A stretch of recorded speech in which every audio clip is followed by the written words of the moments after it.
ዛሬ ደግሞ በኢትዮጵያ ሙዚየም ውስጥ ስላሉ ስለ ሉሲና አርዲ አስደናቂ ነገር ኢትዮጵያን ስላስተዳደሩ ነገስታት አስገራሚ ታሪክ ጋር የሚታወቁ ጀግና ንጉስ ነበሩ አጼ ዮሐንስ።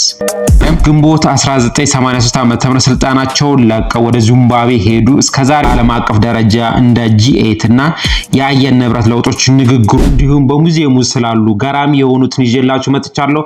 አብራችሁን ቆዩ። ዛሬ እንግዲህ ላስጎበኛችሁ የመጣሁት ሙዚየሙን ነው። እንግዲህ እንደምትመለከቱት በአዲስ መልክ የተሰራውና ታድሶ የተመረቀው ሙዚየም ይሄንን ይመስላል። የሚገኘው 5 ኪሎ አካባቢ ከቅድስተ ማርያም ከፍ ብሎ ነው የሚገኘው። ያሁንና የድሮውን ከዚህ በፊት የሰራሁት ቪዲዮ እንደምትመለከቱት የድሮ ገጽታው ይሄንን ይመስላል። በባህር ዛፍ ወይም ደግሞ እንደ ግሪን ኤሪያ የነበረበት ቦታ ነው። እኛ ኃይለ ሥላሴ ነው ለተማሪዎች የሆነ ነገር እየነገሯቸው ያለ የሚመስል ሐውልት ነበር ያሳዩዋችሁ። እንግዲህ የበፊቱ ገጽታውን ይሄንን ይመስላል ሙዚየሙ ማለት ነው። እንግዲህ የአሁኑ ገጽታው ደግሞ እንደምትመለከቱት ያሳያችኋለሁኝ። እንደምትመለከቱት ይሄንን ነው የሚመስለው። እንግዲህ አሁን አምሮበት ተውቦ ነው እያየን ያለ ነው። ወደ ውስጥ እንገባና ደግሞ ስለ ኢትዮጵያን ስላስተዳደሩ ነገስታት በደንብ አድርጌ እነግራችኋለሁ፣ አብራራላችኋለሁኝ።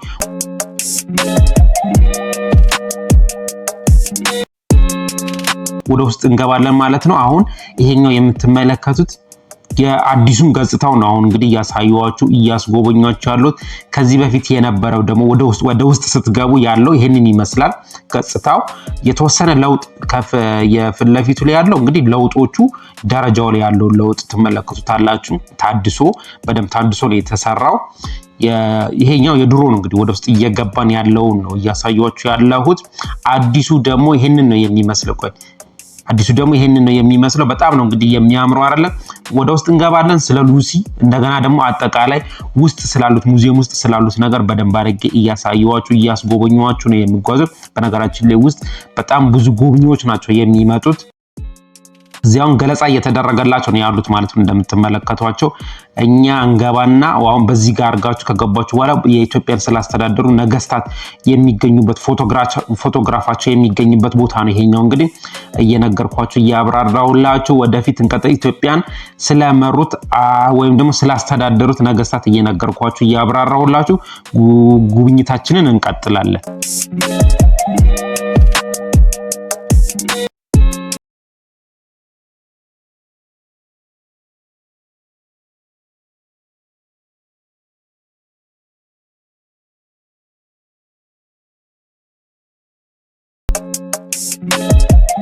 አጼ ቴዎድሮስ የቀድሞ ስማቸው ካሳ ኃይሉ ይባል ነበረ። የዘመናዊቷ ኢትዮጵያ መስራች በመባል የሚታወቁት ከ1847 እስከ 1860 ዓመተ ምህረት በኢትዮጵያ ንጉሠ ነገሥት የነበሩ ታላቅ መሪ ናቸው። የተወለዱት በጎንደር አካባቢ ቋራ ነው። የአባታቸው ስም ኃይሉ ወልደ ጊዮርጊስ፣ የእናታቸው ስም ደግሞ ወይዘሮ አትጠገብ ይባሉ ነበረ። የክርስትና ስማቸው ገብረ ኪዳን ሲሆን በሰዎች ዘንድ በብዛት የሚታወቁት ካሳ ኃይሉ በሚባሉ ስም ነበር። ወደ ስልጣን የመጡበት ደግሞ መንገድን እነግራቸዋለሁ። አጼ ቴዎድሮስ የገቡበት ዘመነ መሳፍንት ይባል ነበረ። በዚህ ወቅት ኢትዮጵያ በብዛት ትናንሽ መሳፍንት ተከፋፍላ የነበረችበት ጊዜ ነበረ። ካሳ ኃይሉ ተራ ወታደር በመሆን ተነስተው በወታደራዊ ብቃታቸውና በጀግንነታቸው መላውን የኢትዮጵያን ክፍሎች በመዋጋት አንድ በማድረግ ንጉሠ ነገሥት ሊሆኑ ችሏል። የተበታተነችውን ኢትዮጵያን በአንድ ማዕከላዊ መንግስት አስተዳደር ስር ለማድረግ ተዋግተዋል። ኢትዮጵያን ከአውሮፓ ጋር በማስተሳሰር የቴክኖሎጂ ሽግግር ለማምጣት ጥረዋል። በተለይ ሴባስቶፖል የተሰኘው ትልቅ መድፍ እንዲሰራ ጥረት ማድረጋቸው ይታወሳል። ለሰራዊታቸው እንቅስቃሴ መንገዶችን በማሰራት የኢትዮጵያን የልማት ስራዎች ፈርቀዳጅ ነበሩ። ወታደሮችን በደረጃ ወይም ማዕረግ በማደራጀት ቋሚና ጠንካራ ብሔራዊ ጦር ለመመስረት ጥረዋል። በንግስና ዘመናቸው መጨረሻ ከእንግሊዝ መንግስት ጋር በተፈጠረ ዲፕሎማሲያዊ አለመግባባት የብሪታንያ ጦር ኢትዮጵያን ወረረ። አጼ ቴዎድሮስ በጠላት እጅ ከመውደቅ ይልቅ ህይወታቸውን በገዛ እጃቸው ማለፉን መርጠዋል።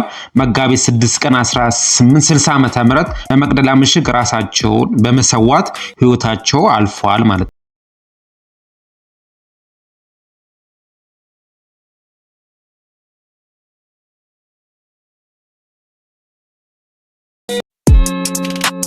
አሁን ስለ አጼ ቴዎድሮስ የተወሰኑን ገለጻ ነግሬያችኋለሁ፣ አብራርቼላችኋለሁ። አሁን የምንገኝበት ክፍል ደግሞ በቁፋሮ የተገኙ በዛን ሰዓት ወይም ደግሞ በጥንት ሲጠቀሙባቸው የነበሩ ድንጋዮችና ሸክላዎችን የሚያሳየውን ሙዚየሙን ነው እየተመለከትን ያለ ነው።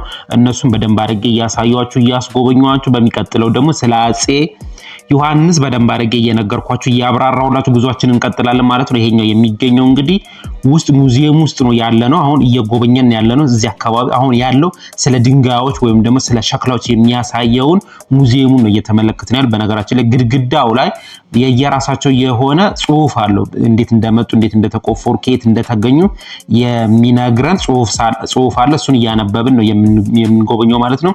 እንዳጋጣሚ ከሆነ እኔ ዝም ብዬ እንደ ወፍ በረር ነው የማሳያችሁ የማስጎበኛችሁ። አሁን ደግሞ ስለ አጼ ዮሐንስ እየነገርኳችሁ እያብራራሁላችሁ እንቀጥላለን ማለት ነው።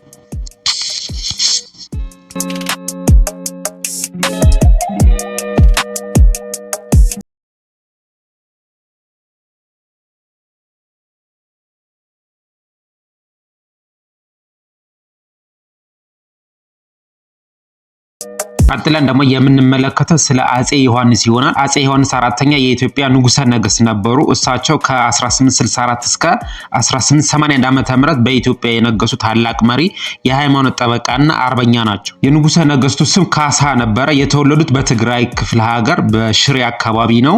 ካሳ የመጡት ከትግራይ መኳንንት ቤተሰብ ነው። በወጣትነታቸው እጅግ በጣም ፈሪሃ እግዚአብሔር ያላቸው፣ የሃይማኖት ትምህርት የቀሰሙና ለሀገራቸው ያላቸው ፍቅር ጥልቅ የነበረ ሰው ነበሩ። አጼ ቴዎድሮስ ካለፉ በኋላ በተፈጠረ ክፍተት ካሳ በወታደራዊ ብቃታቸው የሰሜኑን ክፍል በማረጋጋት ታላቅ ኃይል ያላቸው ሆኑ። በ1864 ዓ.ም በአክሱም ጽዮን ማርያም ቤተክርስቲያን አጼ ዮሐንስ ተብለው ንጉሠ ነገሥት ሆኑ። በአገሪቱ ውስጥ የነበረውን የሃይማኖት መከፋፈል ለመፍታት በ1870 ዓ.ም የቦሩ ሜዳ ጉባኤ አድርገዋል። የኢትዮጵያ ኦርቶዶክስ ተዋሕዶ ቤተክርስቲያን አንድ ትምህርት ብቻ እንድትከተል በማድረጉም የሀገሪቱን አንድነት ጠብቀዋል። አጼ ዮሐንስ የኢትዮጵያ ሉዓላዊነት ለማስከበር ከባዕድ ወረራዎች ጋር ብዙ ውጊያዎችን አድርገዋል። በ1868 ዓ.ም ከግብጽ ወራሪ ጦርነት ጋር ተዋግተው ድል አድርገዋል። አጼ ዮሐንስ አራተኛ በዘመናቸው ብዙ ጦርነቶችን ገጥመዋል።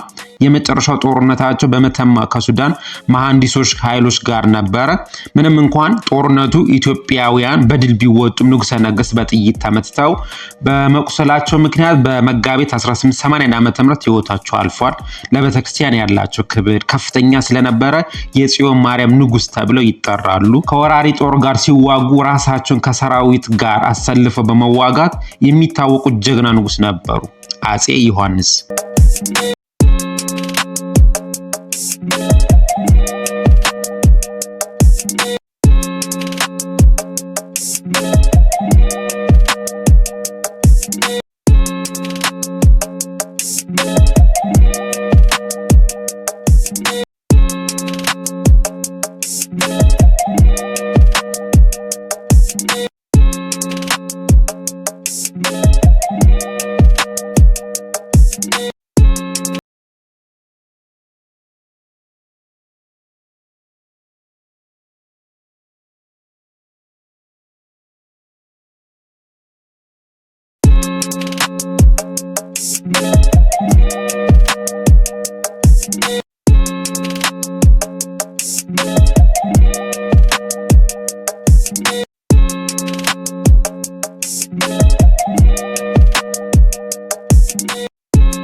አሁን ደግሞ ስለ አጼ ሚኒሊክ ነግራቸዋለሁኝ። ዳግማዊ አጼ ሚኒሊክ ከነሐሴ 12 ቀን 1836 እስከ ታኅሳስ 3 ቀን 1906 ዓ.ም የዘመናዊቷ ኢትዮጵያ መስራች ተብለው የሚጠሩ ታላቅ ንጉሠ ነገሥት ናቸው።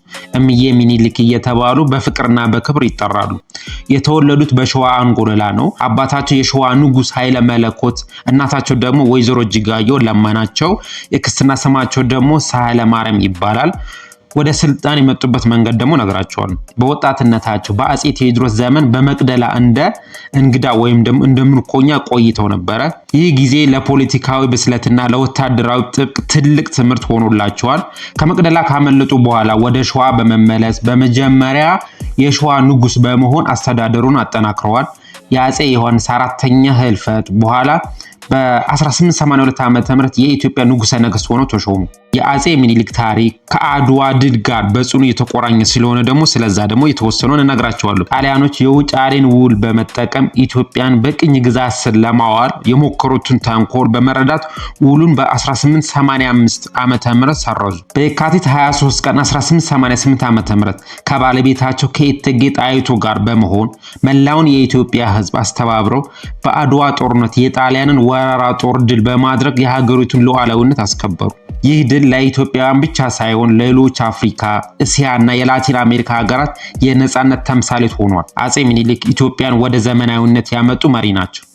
አዲስ አበባን የሀገሪቱ ዋና ከተማ አድርገው የቆረቆሩ፣ የባቡር መስመር ከጅቡቲ እስከ አዲስ አበባ፣ የመጀመሪያውን ዘመናዊ ሆስፒታል ዳግማዊ ምኒልክ ሆስፒታልን፣ ዘመናዊ ትምህርት ቤቶች እንደ ምኒልክ ሁለተኛ ደረጃ ትምህርት ቤት እና የቴሌግራም ስልክ አገልግሎትን አስተዋውቀዋል። በኢትዮጵያ ታሪክ ለመጀመሪያ ጊዜ ሚኒስቴር መስሪያ ቤቶችን ያቋቋሙ መሪ ናቸው። አጼ ምኒልክ እጅግ በጣም አስተዋይ፣ ለሌሎች የሚራሩና ታላቅ ዲፕሎማሲ ነበሩ። እምዬ የሚል መጠሪያቸውም ህዝቡን እንደ እናትና አባት የመንከባከብ ባህሪያቸውን ለመግለጽ የወጣላቸው ቅጽል ስም ነው። ከሌሎች ሀገራት መሪዎች ጋር በደብዳቤ ይግባቡ የነበረው በብልሃትና በዲፕሎማሲ ጥበብ ነበረ። አጼ ምኒልክ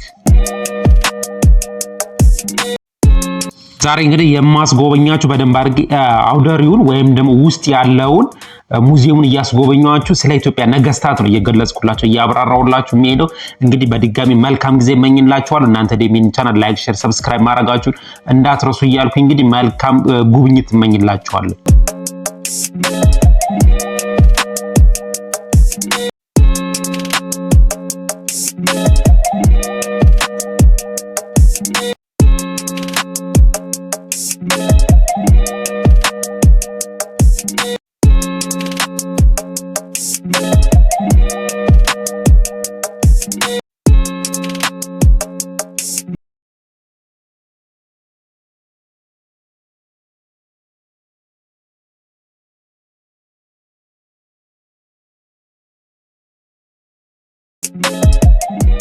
አሁን ደግሞ እያየን ያለነው ስለ አጼ ኃይለ ሥላሴ ይሆናል። ቀዳማዊ አጼ ኃይለ ሥላሴ የኢትዮጵያ ንጉሠ ነገሥት ሆነው ለረጅም ዓመታት ከ1922 እስከ 1967 ዓ.ም ሀገሪቱን የመሩ ታላቅ መሪ ናቸው። የልደት ስማቸው ተፈሪ መኮንን ሲሆን የዘውድ ስማቸው ቀዳማዊ ኃይለ ሥላሴ ነበር። የተወለዱት በሐረርጌ ክፍለ ሀገር በኤጀርሳ ጎሮ ነው።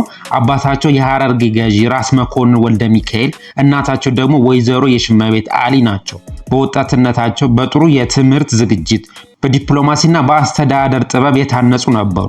እንዴት ወደ ስልጣን መጡ የሚለውን ደግሞ እንመለከታለን። ከአጼ ምኒልክ በኋላ በተፈጠረው የፖለቲካ ሂደት ውስጥ ተፈሪ መኮንን የኢትዮጵያ አልጋ ወራሽና የመንግስት መካሪ ሆነው ተሾሙ። በ1922 ዓ.ም ቀዳማዊ አጼ ኃይለ ሥላሴ ተብለው የኢትዮጵያ ንጉሠ ነገሥት ሆነው ዘውድ ጫኑ። የኢትዮጵያን የመጀመሪያውን የጽሑፍ ህገ መንግስት በ1923 ዓ.ም በማውጣት የአስተዳደር ስርዓቱን ዘመናዊ ለማድረግ ሞክረዋል። ኢትዮጵያን በዓለም አቀፍ መድረክ ተቀባይነት እንድታገኝ ትልቅ ሚና ተጫውተዋል። በተለይም የዓለም አቀፍ ማህበረሰብ ሊግ ኦፍ ኔሽን አባል እንድትሆን አድርገዋል። ኢትዮጵያ የአፍሪካ አንድነት ድርጅት ወይም ደግሞ የአሁኑ የአፍሪካ ህብረት እንዲቋቋም ያደረጉ ቁልፍ ሰው ናቸው። ስለዚህም የአፍሪካ አባት ተብለው ይጠራሉ ማለት ነው። ለዘመናዊ ትምህርት መስፋፋት፣ ለዩኒቨርሲቲዎች ግንባታና ለኢንዱስትሪ ልማት መሰረቶችን ጥለዋል። በ1928 ዓ.ም የፋሺስት ጣሊያን ኢትዮጵያን በወረረች ጊዜ አጼ ኃይለ ሥላሴ በዓለም አቀፍ መድረክ ወይም ደግሞ በጄኔቫ ለኢትዮጵያ ነጻነት ተከራክረዋል። የጣሊያንን ጭካኔ ለዓለም በማጋለጥ የኢትዮጵያ ነጻነት ተጋድሎ እንዲቀጥል አድርገዋል። በ1933 ዓ.ም ከብሪታንያ ጋር በመሆን አገራቸውን ከጣሊያን ነጻ አውጥተዋል። በአፍሪካና በዓለም አቀፍ ደረጃ በፓን አፍሪካኒዝም የአፍሪካ አንድነት እንቅስቃሴ ውስጥ እሳቸው ያላቸው ሚና እጅግ ከፍተኛ ነው። ዛሬም ድረስ በአዲስ አበባ የሚገኘው የአፍሪካ ህብረት ዋና መስሪያ ቤት በእሳቸው ጥረት የተገነባ መሆኑ ይታወቃል። በ1966 በአገሪቱ በተከሰተው አብዮት በ1967 ዓ.ም ከስልጣን ተነስተው በቁጥጥር ስር ውለዋል።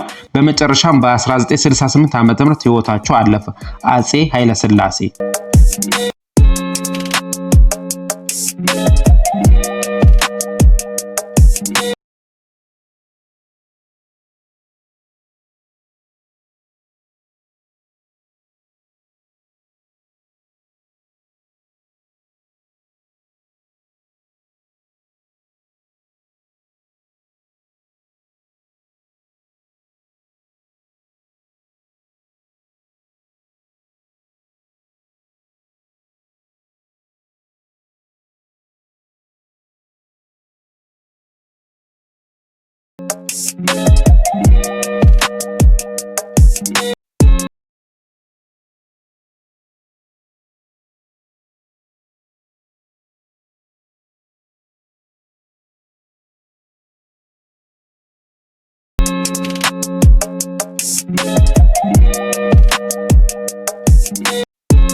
ስለ ድንቅነሽ በዓለም አቀፍ ደረጃ ሉሲ በመባል የምትታወቀው ሉሲ ሳይንቲስቶች አጽሟን ሲያገኙ በካምፓቸው ውስጥ ሉሲ ኢን ዘ ስካይ ዊዝ ዘ ዳይመንድስ የተባለውን የቢትልስ ሙዚቃ ይሰሙ ስለነበረ ይህንን ስም አወጡላት።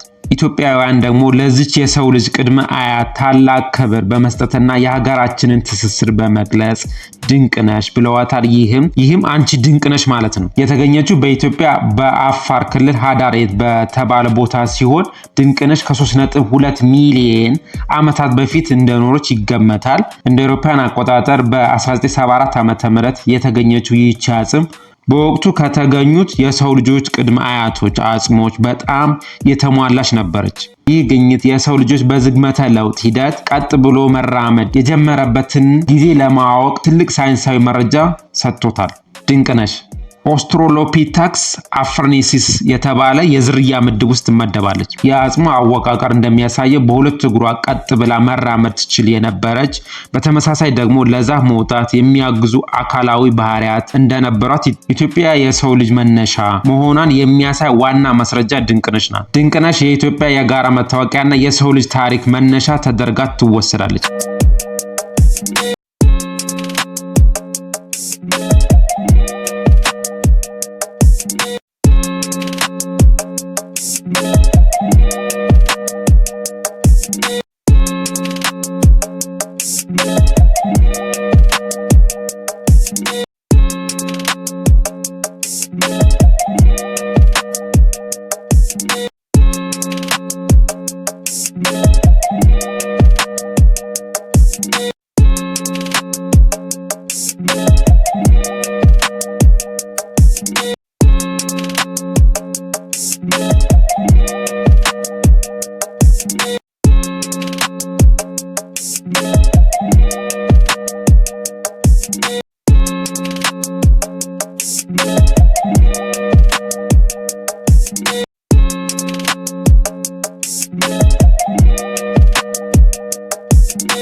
አሁን ደግሞ ስለ ኮሎኔል መንግስቱ ኃይለማርያም የተወሰነውን እነግራችኋለሁ።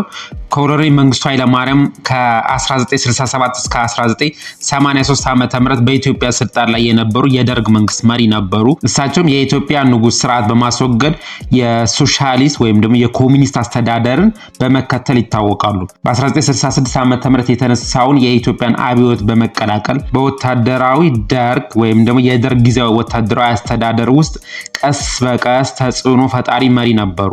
በውስጥ የስልጣን ትግል ሌሎች ተወዳዳሪዎችን በማሸነፍ በተለይ በ1969 ዓ.ም የደርግ ሊቀመንበር በመሆን የሀገሪቱ መሪነት ተረከቡ።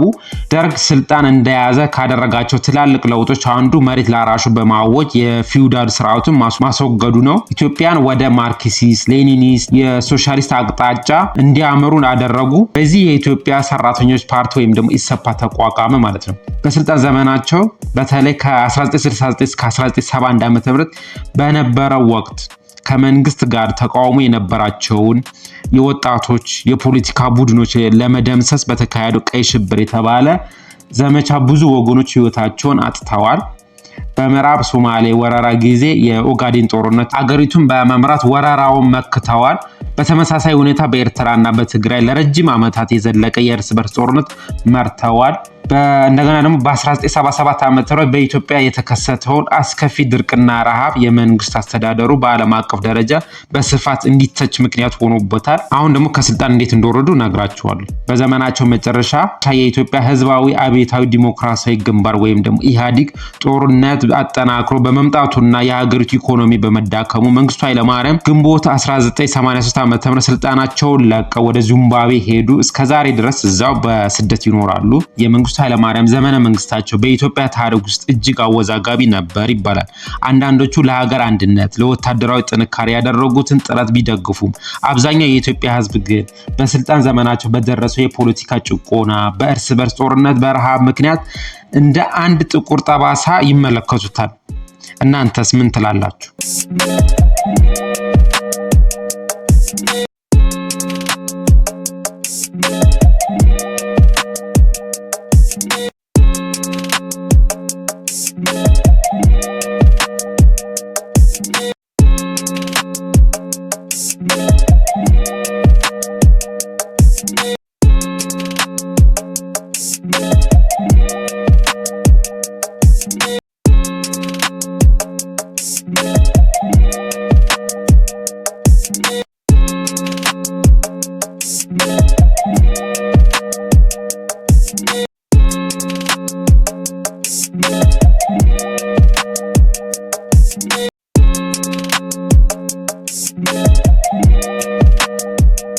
አሁን ደግሞ የምንመለከተው ስለ መለስ ዜናዊ ይሆናል። መለስ ዜናዊ ግንቦት 1 ቀን 1947 እስከ ነሐሴ 14 ቀን 2004 ዓ.ም ከ1983 እስከ 2004 ዓ.ም ድረስ የኢትዮጵያ መሪ በመሆን ያገለግሉ ታዋቂ የፖለቲካ ሰው ናቸው።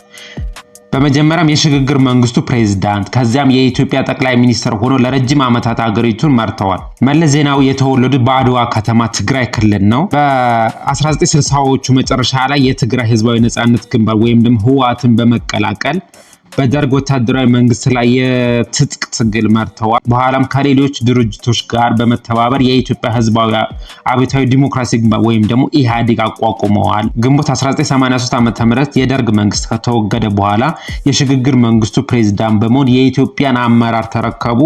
በ1987 ዓ.ም የኢትዮጵያ አዲሱን ህገ መንግስት ከተቀበለች በኋላ በፓርላማ ተመርጠው እስከ ዕለተ ሞታቸው ድረስ ጠቅላይ ሚኒስትር ሆነው አገልግለዋል። በስልጣን ዘመናቸው ደግሞ ያከናወኑትን የተወሰነ እንነግራቸዋለሁ። በብሔር ማንነት ላይ የተመሰረተ የፌዴራል አስተዳደር ስርዓት በኢትዮጵያ ተግባራዊ አድርገዋል። በመንግስት የሚመራ የልማታዊ መንግስት ኢኮኖሚ ሞዴልን በመከተል በኢንፍራስትራክቸር እንደ ግድቦች፣ መንገዶችና የኃይል ማመንጫዎችን ሰርተዋል። በአፍሪካ ህብረት፣ በዓለም አቀፍ ደረጃ እንደ G8 እና የአየር ንብረት ለውጦች ንግግሮች ላይ ለኢትዮጵያና ለአፍሪካ አቋም በማንጸባረቅ ተደማጭነት የነበራቸው መሪ ነበሩ። ስለ መለስ ዜናዊ አወዛጋቢ ገጽታዎች ደግሞ የተወሰነው ልንገራችሁ። የተቃዋሚ ሰዎች ምክንያቶች ደግሞ የመንግስት አፈናና የፕሬስ ነጻነት ገደቦችና በፖለቲካዊ ልዩነቶች ምክንያት የሚነሱ ሂሶች የመለስ አስተዳደር ዋና ተቃውሞዎች ነበሩ። በተለይ 1997 ዓ.ም የተደረገው ምርጫ ተከትሎ የተፈጠረው የፖለቲካ ቀውስና የሰብአዊ መብት ጥያቄዎች በሰፊ የሚነሱ ነበሩ። ደጋፊዎች ደግሞ የኢኮኖሚ እድገት ማስመዝገባቸው፣ መሰረተ ልማት ማስፋፋታቸውና በአፍሪካ መድረክ የኢትዮጵያ ክብር ከፍ ማድረጋቸው ደጋፊዎቻቸው የሚያነሱት ነው። እናንተስ ምን ትላላችሁ?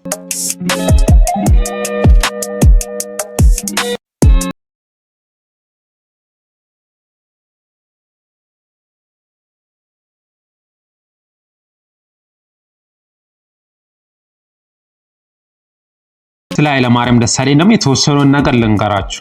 ኃይለማርያም ደሳለኝ የኢትዮጵያ የቀድሞ ጠቅላይ ሚኒስትር ናቸው። በመለስ ዜናዊ ህልፈት ምክንያት ከነሐሴ 2004 ዓ.ም እስከ የካቲት 2010 ዓ.ም ድረስ የኢትዮጵያን መንግስት በጠቅላይ ሚኒስትርነት መርተዋል። የተወለዱት በወላይታ ዞን ቦሎሴ ሶሮ ወረዳ ነው። ኃይለማርያም ደሳለኝ እንደ ቀደምት የፖለቲካ መሪዎች ከወታደራዊ ወይም ደግሞ ከትግል ዳር የመጡ ሳይሆኑ በአካዳሚክና በቴክኒክ ዘርፍ የሰለጠኑ ምሁር ነበሩ። በመስኖ ምህንድስና በማስተርስ ዲግሪ ያላቸው ሲሆን ለረጅም ዓመታት በአርባ ምንጭ ዩኒቨርሲቲ መምህርና ፕሬዝዳንት በመሆን ሰርተዋል። ወደ ፖለቲካ የገቡበት በደቡብ ኢትዮጵያ ህዝቦች ዲሞክራሲያዊ ንቅናቄ ወይም ደኢህዴን በኩል ነው። በጠቅላይ ሚኒስትር መለስ ዜናዊ ዘመን የደቡብ ክልል ርዕሰ መስተዳደር፣ የጠቅላይ ሚኒስትሩ አማካሪና በኋላም የውጭ ጉዳይ ሚኒስትር ምክትል ጠቅላይ ሚኒስትር ሆነው አገልግለዋል። ነሐሴ 2004 ዓ.ም መለስ ዜናዊ ባረፉ ጊዜ በምክትል ጠቅላይ ሚኒስትርነታቸው የኢህአዴግ ሊቀመንበርና የኢትዮጵያ ጠቅላይ ሚኒስትር ሆነው ተተኩ። በመለስ ዜናዊ ዘመን ተጀምረው የነበሩ ሜጋ ፕሮጀክቶች እንደ ታላቁ ህዳሴ ግድብ ያሉ የማስቀጠል ስራ ሰርተዋል። በስልጣን ዘመናቸው በተለይ በ2007 ዓ.ም በአገሪቱ ውስጥ ሰፊ ህዝባዊ ተቃውሞችን ተቀስቅሰው ነበር። ይህ ተቃውሞ በአገሪቱ ውስጥ ለውጥ እንዲያመጣ ትልቅ ግፊት ፈጥረዋል። በህዝባዊ ተቃውሞች ምክንያት አገሪቱ ወደ ከፍተኛ ቀውስ ስትሄድ የካቲት 2010 ዓ.ም ላይ በፍቃዳቸው ስልጣናቸውን በመልቀቅ ለውጥ ለማምጣት እንቅፋት መሆን አልፈልግም በማለት ከፓርቲውና ከመንግስት አመራር ራሳቸውን አግልለዋል። ኃይለማርያም ደሳለኝ ከስልጣን ከለቀቁ በኋላ በአፍሪካ ደረጃ በተለያዩ የሰላምና የልማት ተቋማት ውስጥ እንደ ታዛቢና አማካሪ በመሆን እያገለገሉ ይገኛሉ። በተለይ በአፍሪካ ህብረትና በተባበሩ መንግስታት ድርጅት በሚካሄደው የአፍሪካ የምርጫ ክትትሎችና የሰላም ስምምነቶች ላይ ንቁ ተሳትፎ አላቸው። ኃይለማርያም ደሳለኝ በኢትዮጵያ ፖለቲካ ታሪክ ውስጥ በፈቃደኝነት ስልጣናቸውን የለቀቁ መሪ በመባል ይታወቃሉ። የእሳቸው ስልጣን መልቀቅ አገሪቱ ውስጥ የተደረገውን የፖለቲካ ለውጥ ወይም ደግሞ ሪፎርም ለማስጀመር እንደ ቁልፍ ምክንያት ይቆጠራሉ።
አርዲ የሰው ልጅ የዝግመተ ለውጥ ጥናት ታሪክ ውስጥ እጅግ ወሳኝና አስደናቂ ግኝት ነች። የሳይንስ ስሟ አርቢታክስ ራሚደስ ይባላል። ከድንቅነሽ ሉሲ በብዙ ሚሊዮን ዓመት ትበልጣለች። አርዲ የኖረችው 4.4 ሚሊዮን ዓመታት በፊት እንደሆነ በሳይንቲስቶች ተረጋግጧል። አርዲ የተገኘችው በኢትዮጵያ በአፋር ክልል በአዋሽ ወንዝ አካባቢ ነው። አጽሟ ለመጀመሪያ ጊዜ መገኘት የጀመረው እንደ አውሮፓውያን አቆጣጠር በ1992 ሲሆን ሙሉ በሙሉ ተቆፍሮ የወጣውና ምርምር የተደረገበት ግን ለብዙ ዓመታት በቆየ ጥልቅ ሳይንሳዊ ስራ ነበረ። ውጤቱም በይፋ የሆነ በ2009 ዓ.ም ነው። አርዲ እስካሁን ከተገኙት የሰው ልጆች የቅርብ ቅድመ አያቶች መካከል አንዷ ናት። ቺምፓንዚዎችንና የሰዎችን የሚያገናኘውን የጎደለውን ሰንሰለት ለመረዳት ትልቅ አስተዋጽኦ አድርጋለች። አርዲ በሁለት እግሮቿ ቀጥ ብላ መራመድ እንደምትችል የሚያሳዩ ምልክቶች አሏት። ነገር ግን ከሉሲ በተለየ መልኩ ለመውጣት የተስተካከለ እግሮችም ነበሯት። ይህ የሚያሳየው የሰው ልጅ ከጦጣዎች ተለይቶ በሁለት እግሩ መራመድ የጀመረበት ሂደትን ነው። በወቅቱ ሳይንቲስቶች የሰው ልጅ ቅድመ አያቶች በሳር ምድር ይኖሩ እንደነበር ያስቡ ነበር። ነገር ግን አርዲ የተገኘችበት አካባቢ ደን የተሞላበት እንደነበረ ተረጋግጧል። ይህም የሰው ልጅ የዝግመተ ለውጥ በጫካ ውስጥ እንደጀመረ የሚጠቁም አዳዲስ እይታ ፈጥሯል። አርዲ ከድንቅነሽ ከ3.2 ሚሊዮን ዓመት በፊት ትበልጣታለች። የዝግመተ ለውጡ ደረጃ አርዲ ከሉሲ ይልቅ ወደ ጦጣዎች ወይም ደግሞ አዝጋሚ ዝንጀሮች ቅርበት ያላት ነገር ግን የሰው ልጅ ባህሪያትን መታየት የጀመረባት ፍጡር ነች። አርዲ የኢትዮጵያ የሰው ልጆች መገኛነት ማረጋገጫ ከሆኑት ግኝቶች አንዷ ነች። ይህች ግኝት የሰው ልጅ ከየት መጣ፣ እንዴት ዝግመተ ለውጥ አደረገ ለሚሉት ጥያቄዎች ሳይንሳዊ መልስ በመስጠት ረገድ የማይተካ ሚና አላት።